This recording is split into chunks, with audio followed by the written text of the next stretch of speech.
Hey there guys, what's going on? How are you doing? This is Wigo speaking, and today we will discuss 9 tips that I came up with for a person who wants to start playing Dead by Daylight. And most of these tips are not tactical, it means that they won't help you inside a match, but it gives you a head start and the things you should know to start the game. It will really help you. And even if you have had hours in this game, there are still a few tips that I think everybody should know about, so make sure to stick around for the whole video. Genuinely, DBD is a kind of a game that is really confusing when you started. The community won't help you a lot, and you need to learn it yourself or watch people who are good at it and are good, good teachers in terms. But yeah, basically that's what this video is going to be about.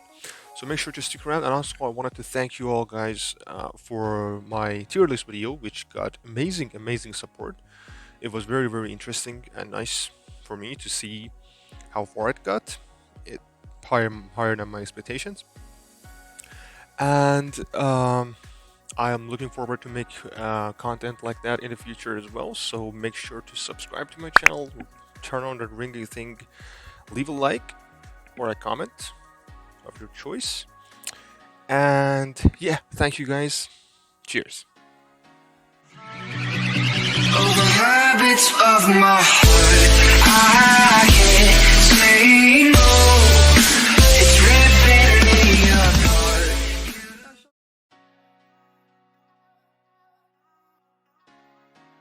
So, my first tip of the day is really straightforward and simple. Close the endgame chat. You have no idea how it helps you, how much, how big. When you start the game, there's a little thing. I'm sorry, when you finish the game in your scoreboard, in the end game chat, there is a little thingy on this side of the chat. Actually, from the point of view of the video, is like this. You can just basically close the chat so that you can't see anything. If you want to say something, just say GG and go, because horrible things happen in the endgame chat of Dead by Daylight. Most of the time, people tell you things that are not true at all. I don't mean personally. They say horrible things about you. I've had people who wished that my parents die while watching me doing horrible stuff. Yeah. So it's kind of weird what you see in DBD. Like every online matchmaking system game has these kind of things. People get frustrated over games. It's completely understandable that it happens sometimes, and some people go out of their way to really harass you. You should just not let them. Put that aside, the fact that they harass you personally.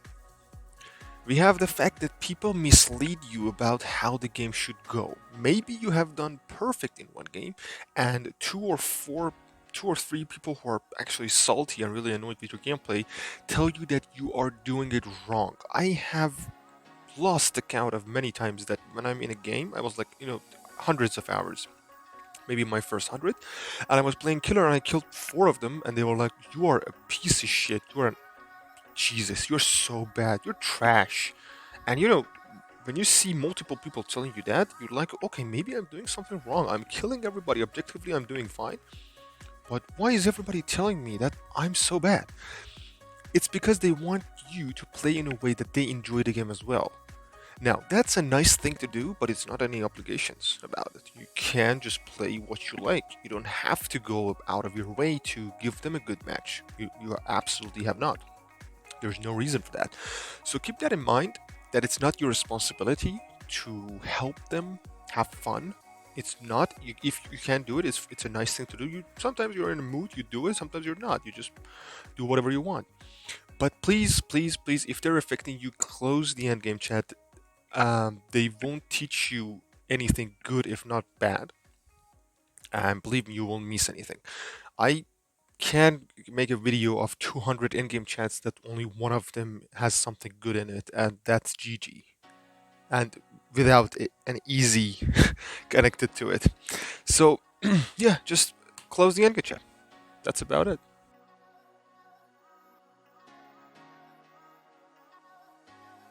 Now, the second tip of the day is to watch and learn from the people who are not toxic.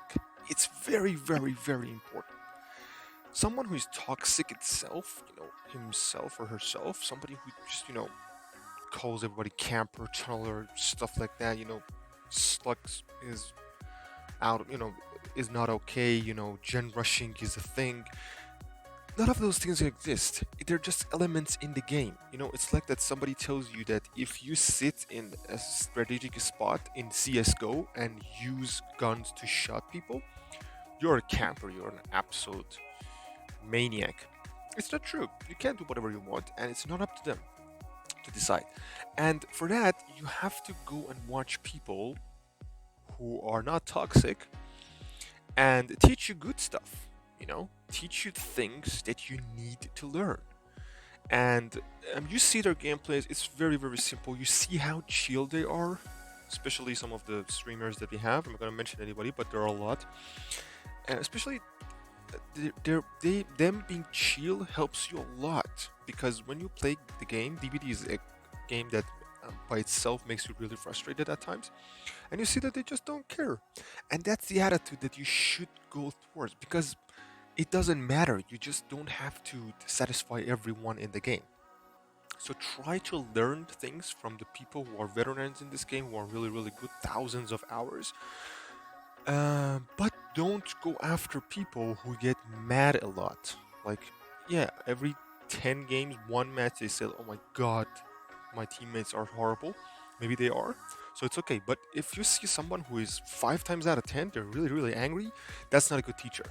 Don't stop watching that person and go to someone who is absolutely chill and understands the game's mechanics. That's really going to help you.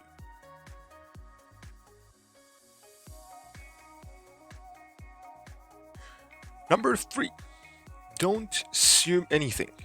When you start the game, sometimes people do things to you that you think they are doing it on purpose, or they're doing it to annoy you, such as tunneling. But don't assume that, because most of the time, people just want to do what they do to win. That's it. Even if you were in their shoes, you would have done the same. I cannot tell you how many times when I started the game, I was like, this guy is tunneling me. He's such a bad person. Stuff like that. It was really stupid. And you know why? Because they were doing things that made me lose, and I didn't like that feeling, which is completely fine. But looking back, I always, ignore the fact that that guy, that killer, is under a lot of pressure. Like 4 gens have already been done. There's only one more, and every survivor is alive. They're under a lot of pressure, so they have to tunnel the person who is the closest to death. And it makes a lot of sense. And you know why I thought they're tunneling me? Because I read the endgame chat, and every single time somebody was telling everyone that they got tunneled out of the game. That was a mistake, because it just makes you annoyed. If you die quickly, it's probably because the killer wanted you to die quickly so that they can have a good match, which is completely fine. And if you're so annoyed, just hit continue and go to the next match as fast as you possibly can, or just stop playing. Don't annoy yourself and others with the fact that you didn't have a good time, because that happens. Generally speaking, in every online game, you should be happy 50% of the time and get crushed other 50. Even if you're good or bad, this percentage changes, but that's pretty much it. You're not gonna always win, because you will face good players. If you win constantly, you go to the higher ranks, you lose, and you get your rank.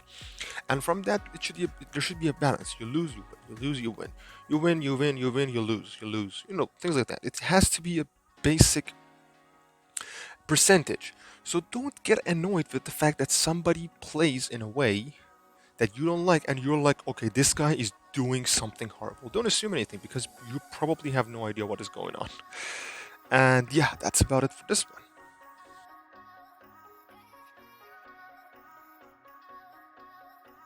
Tip number 4. This is pretty much really, really important. Do not waste your blood points. They are very, very crucial, very, very important. And it's very, very strategic to choose characters that will help you out when you start and not choose characters that will not. And I'm going to make a video on the fact that which survivors and killers you should go first, probably the top 3, because there are a lot of things that you can go for. But do not waste your blood points. I've seen a lot of people who go to Nia Carlson when they start playing DBD. Don't get me wrong, she has good perks, but one of the absolute necessities when you start playing DBD is borrowed time. Because you will save your teammates flawlessly. The other one is dead hard. It's very, very important. And also, we're going to live forever. It's going to help you get a lot of blood points. It's very important. And on the other side, I've seen a lot of people who start with Huntress and Wraith. And to be quite frank, their perks are pretty shit. And when you do that, and people don't know about teachables, so they just teachable every single perk that they see because they think it's just an upgrade. Most people, and they just make it teachable, and that's it. And there are a lot of perks that you don't want to be teachable unless you have other good perks. I cannot tell you how many times, especially for the pinhead, because all of my killers perks are teachable now. When I started upgrading pinhead, I had such shit perks. Territorial imperative. I have predator level 3, and I don't even have pop or ruin, which is pretty stupid. So yeah, the game gives you shitty perks more often than not, so you should avoid teachabling them. Is that a verb? Before you actually need to. So do not waste your blood points. If you wanted how to actually very efficiently spend them, go watch my videos that will, or other people's videos. They will help you out quite a lot to find out the fact that what you should do when you start to spend your blood points.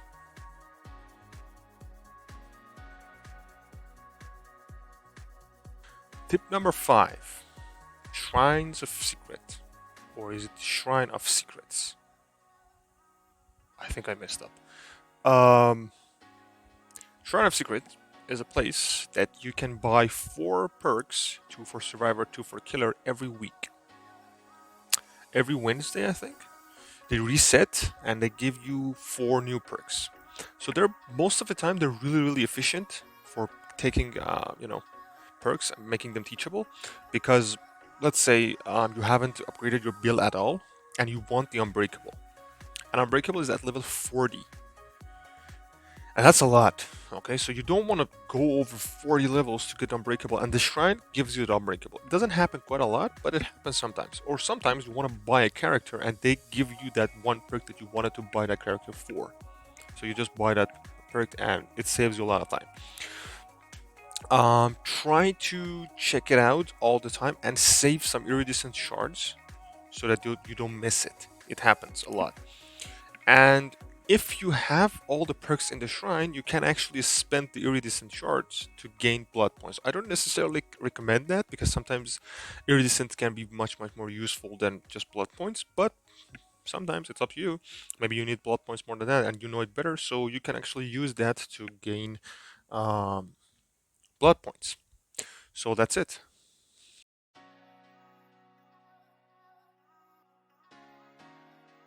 Tip number 6. Check out this scoreboard after the match. Don't get me wrong, don't check out the endgame chat. Check out this scoreboard. You see a lot of people using different perks and different add-ons and different builds, and it helps you to see, like you go into 10 matches and you see everyone is using the Ed Hard. Like, okay, something's going on with this perk. Something is really good about it. You go check it out, you see how good it is, and then you start upgrading it. You see a lot of people with Decisive. You see a lot of people with Borrowed Time. On the killer side, you see a lot of people with Pop, Ruin, Saved This for Last, stuff like that. And they're really good perks. So you start to realize what is the meta of this game. And when you see that, when you find it out, if you see bizarre perks, like, somebody's running Blood Warden Fire Up, you probably should know that it's a meme build. And you won't see it that often. So don't assume a build is meta on just one person. Go over 10 people, 20, maybe even 30, and you'll realize what is the meta. And at that point, you can start, building up blood points for that character and grinding them, or go to uh, buy them actually, and start uh, making their perks teachable, which will help your gameplay quite a lot.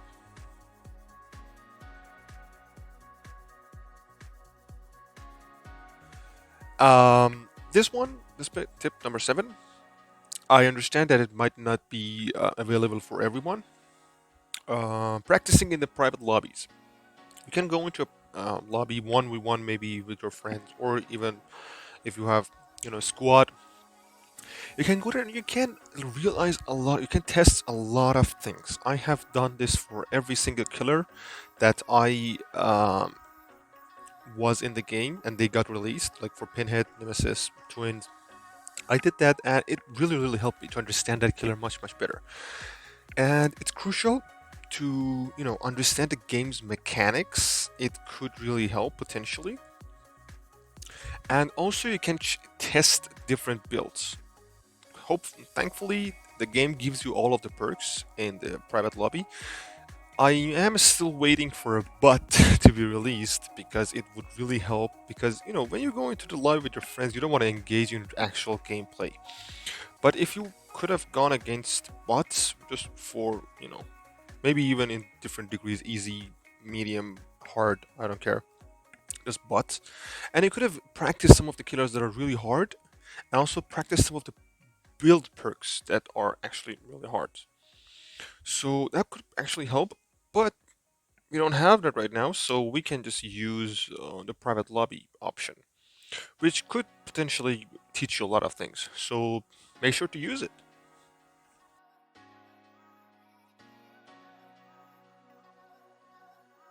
This 9, this, which tip it is? 8, sorry. This one is probably a tip in life too. Don't be a hypocrite. This is very important. DBD's community has gone too far, has in the wrong direction. You see a lot of people who camp, tunnel, whatever you name it. Man, I'm fine with that. But then when they play Survivor and that same thing happens to them, they're like, "Oh my God, they're camping me. This guy's. I cannot believe this guy's tunneling me." Or I don't know. You don't do gens when you're a survivor, and then when your chase ends, you see other people, and you're like, "Okay, they're not on gens. Oh my God, they're not even on gens." Don't be that person, because you have no idea how many of these people we have in the community, and believe it or not, we didn't need them even in the first place, and we're outnumbered. The DBD's community has gone too far, as I've said, and you don't want to join them. It's not that important. People criticize gameplays. I don't know, people, just because of the fact that they didn't play in a way that they liked. And that's crazy. Why would you spend a lot of time to fix a stranger you don't even know over a video game? Wake up, dude. I mean, what the hell? Do whatever you want, but keep in mind that it will happen to you. I have lost the count of how many times I got teabagged in the exit gate, sorry. A lot of people were just standing in the line on the verge of going outside of map, and they just start teabagging like, it's like a party. And the numbers of times that I have done it, it's okay, it's in the game, it's alright. So when it happens to me, I'm completely fine with it. But if I would have teabagged and then when it happened, oh my God, this guy's so toxic. That's the attitude that we really, really, really don't need anymore. So don't be a hypocrite. Not just in DBD, in life. Grow up, son. It's time.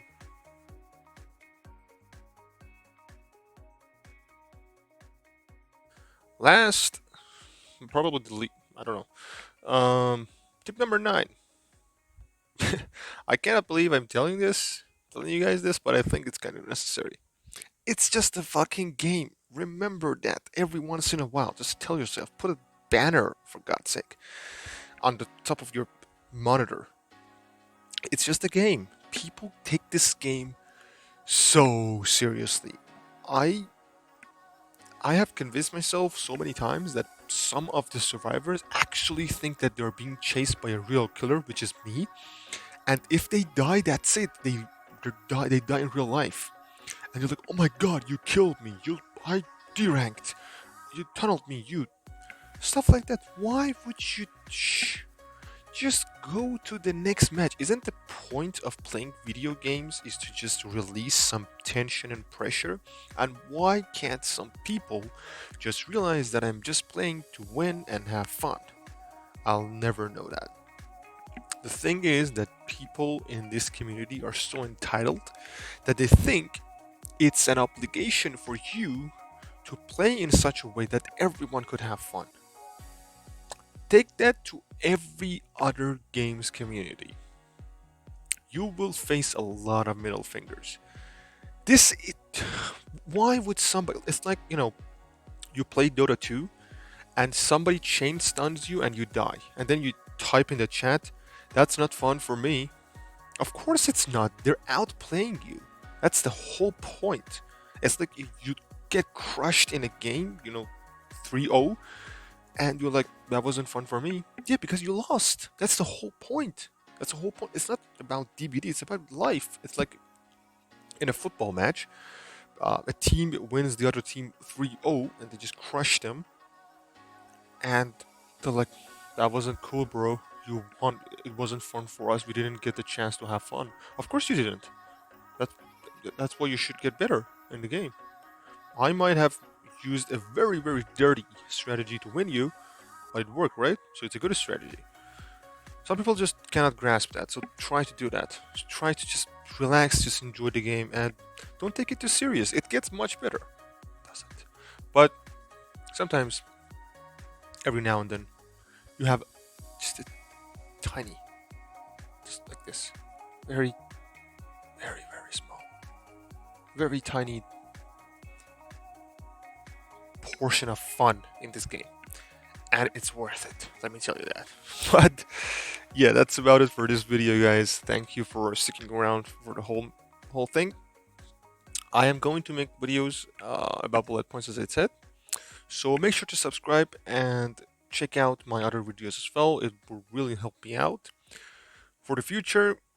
Thank you guys for watching. Have a nice one.